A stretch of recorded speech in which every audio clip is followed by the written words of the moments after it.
Workplaces should be safe. In manufacturing, safety takes on a whole new meaning. We're working with heavy machinery, powerful tools, and sometimes dangerous materials. One wrong move can lead to disaster. Safety can't be just a suggestion, it's got to be a way of life. In manufacturing, better safe than sorry is the truth. Every day, we're faced with potential hazards. Following safety protocols must be second nature. Safety glasses, steel-toe boots, ear protection, they're essential. It's about protecting ourselves and looking out for our co-workers. One person's mistake can have a ripple effect. Let's commit to making safety a top priority every single day.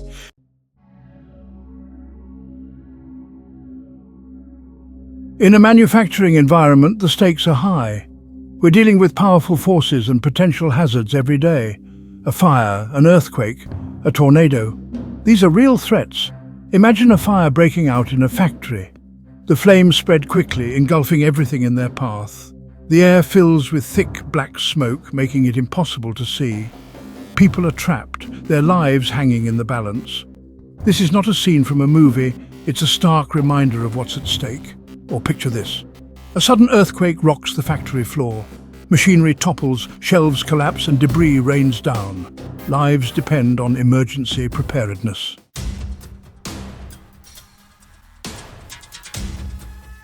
Fire. It's a powerful force, and in a manufacturing setting it can be a recipe for disaster. Flammable materials, sparks from machinery, electrical hazards. It's a dangerous combination. Fire safety is non-negotiable. Fires are classified into different types, and each type needs a specific approach. Class A fires, wood, paper, cloth. Class B fires, flammable liquids. Class C fires, electrical equipment. And Class D fires, combustible metals. Knowing the difference is crucial. Housekeeping is key. Keep work areas clean and free of clutter. Dispose of flammable materials properly. Don't overload electrical circuits. A clean and organized workspace is a safer workspace. Fire extinguishers are your first line of defense against a small fire.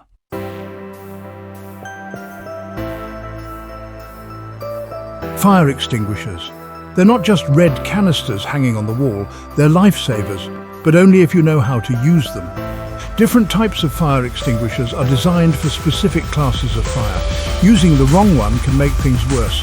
Water extinguishers for Class A fires.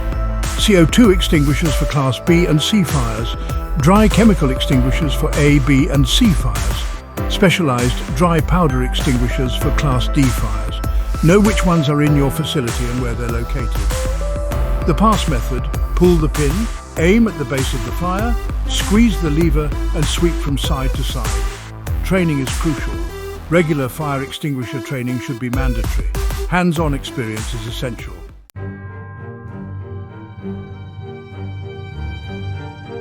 Fire drills. Practice makes perfect. Fire drills in a manufacturing plant are a matter of life and death. Designate clear evacuation routes and make sure they're unobstructed. Every worker should know the primary and secondary escape routes. Assembly points are crucial for accounting for everyone. During a fire drill, treat it like the real deal. Move with purpose, stay calm, and follow procedures. Communication is key. After the drill, debrief to discuss improvements. Continuous improvement is essential. Fire drills create a culture of safety and preparedness.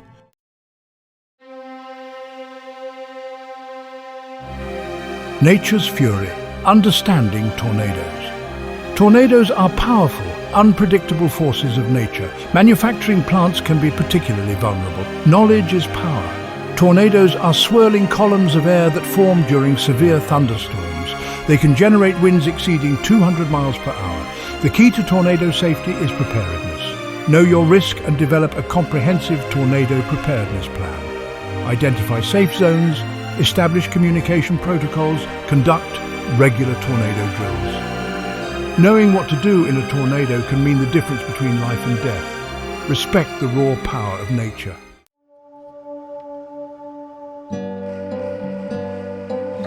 Preparing for the unpredictable tornado drills. Tornado drills are essential for preparing your workforce. Practice seeking shelter and following procedures. When a tornado warning is issued, every second counts. Move everyone to a designated safe zone quickly and orderly. Safe zones should be on the lowest level, away from windows and in interior rooms. During a tornado drill, ensure everyone knows their designated safe zone. Appoint floor wardens to assist with evacuation. Communication is key. Conduct a debriefing session after each drill to identify areas for improvement.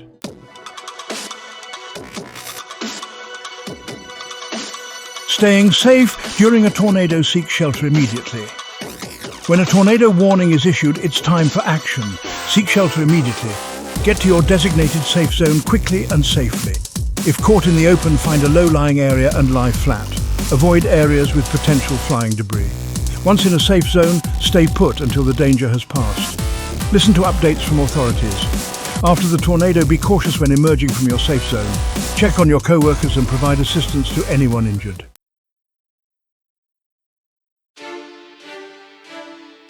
The shifting ground, understanding earthquake risks. Earthquakes pose unique challenges in a manufacturing setting. Heavy machinery, tall shelving units and materials stacked high can be dangerous. Earthquakes can happen in many parts of the country. Understanding the risks is the first step. An earthquake is a sudden release of energy in the Earth's crust. The real danger is often what the shaking causes: heavy objects toppling over, shelves collapsing, and equipment malfunctioning. In a manufacturing plant, this can be deadly. Take earthquake safety seriously. Knowledge is power.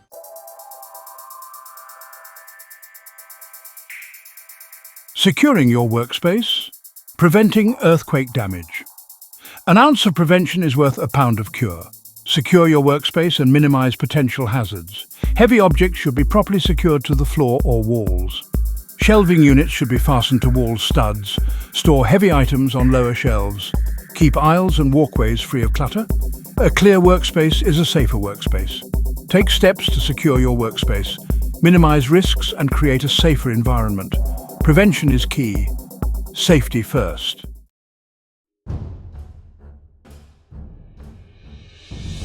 When the earth shakes, earthquake response and evacuation. Know how to respond during an earthquake. Stay calm, remember your training, and don't panic. Drop, cover, and hold on. If indoors, take cover under a sturdy desk or table. Stay away from windows and anything that could fall.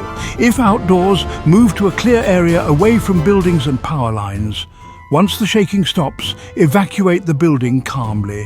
Be prepared for aftershocks. Your safety and the safety of your co-workers come first.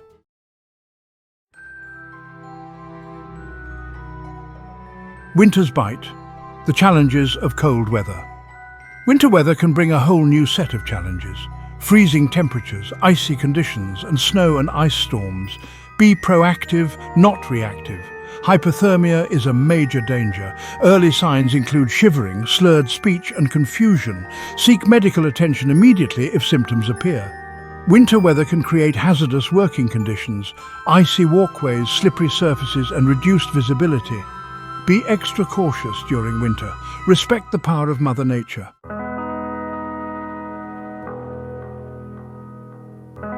Stay warm, stay safe. Heating and insulation. Staying warm is essential in winter. Have a reliable heating system and proper insulation.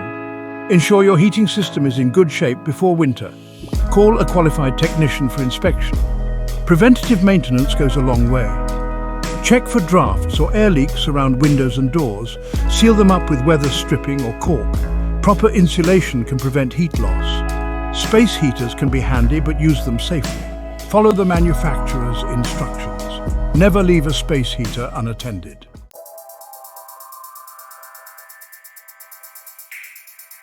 Snow and ice. They're beautiful to look at, but they can turn a workplace into a skating rink in no time, creating a hazardous environment for everyone. And when you're working with heavy machinery or moving materials around, slipping and falling is not an option. Safety must always come first. We need to be proactive about snow and ice removal. This means having a plan in place before the first snowflake falls. First things first, designate clear pathways and walkways. These should be marked and easily identifiable. These are the areas that need to be kept clear of snow and ice at all times. Consistent maintenance is key. Make sure everyone knows where these pathways are and that they use them. Communication is crucial. No cutting corners through the snowdrifts. It might seem quicker, but it's much more dangerous. Next up, the right tools for the job. Having the proper equipment can make all the difference. Invest in good quality snow shovels which are durable and efficient, ice scrapers and de-icer. These tools are essential for effective snow and ice management. And don't forget about salt or sand for traction. These materials can prevent slips and falls. Keep these tools readily accessible and in good working order. Regular checks and maintenance are important. When the snow starts falling, you need to be ready to roll. Quick action can prevent build-up.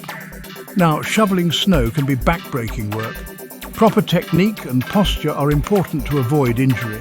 Encourage teamwork and rotate workers to prevent overexertion. Working together makes the job easier and safer. And remember, it's better to shovel smaller amounts of snow more frequently than to let it pile up and harden. This makes the task more manageable. A little effort goes a long way in preventing slips and falls. Stay vigilant and proactive. And last but not least, lighting. Proper illumination is often overlooked but is crucial for safety. Winter days are short and darkness can make it difficult to see icy patches. This increases the risk of accidents. Make sure your walkways and work areas are well lit to prevent accidents. Good lighting can make a significant difference. Good lighting is essential for safety, especially during the winter months. It ensures everyone can see and avoid potential hazards.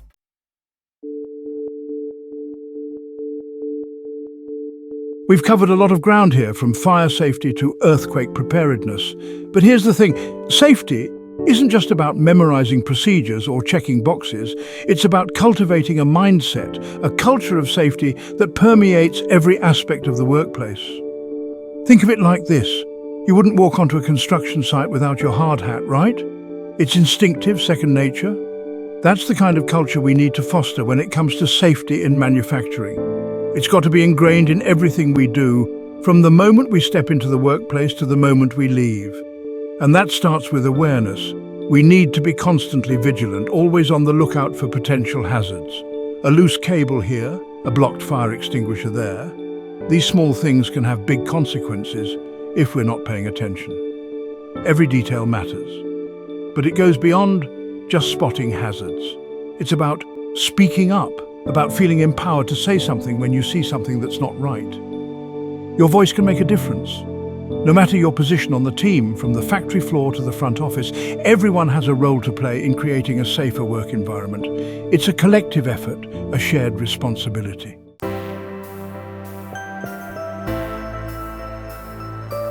Now, creating this culture of safety, it doesn't happen overnight. It takes leadership, it takes managers and supervisors setting the tone, leading by example and making it clear that safety is non-negotiable.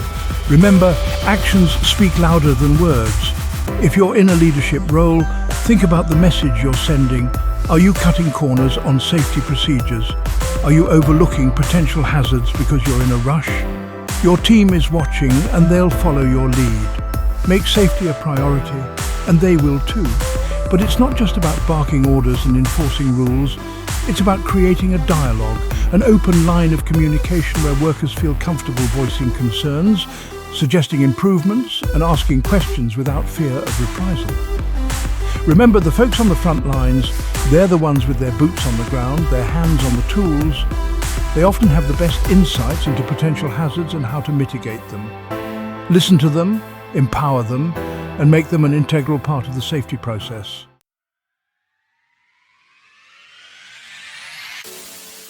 So, we've talked about the importance of training, the need for a safety-first culture, and the critical role of leadership in fostering this environment. But what's the end goal here? What are we truly aiming to achieve? What are we striving for in our daily operations? It's simple. We want to create a workplace where everyone feels safe, confident, and prepared for anything that comes their way. Imagine a workplace where safety isn't just a set of rules, but a shared value embraced by all. A place where accidents are rare, not because of luck, but because of a proactive, safety-conscious workforce that takes initiative. That's the power of a truly safe work environment. When workers feel safe, they're more focused, more productive, and more likely to take pride in their work, knowing they are valued. They're not looking over their shoulders, worried about the next accident or mishap. They're free to do their best work, knowing that their well-being is a top priority. And that confidence, that peace of mind, It extends beyond the factory walls. It follows workers home, giving them the assurance that they'll return to their families safe and sound at the end of the day. That's the true measure of success when it comes to safety in manufacturing, ensuring everyone goes home safe.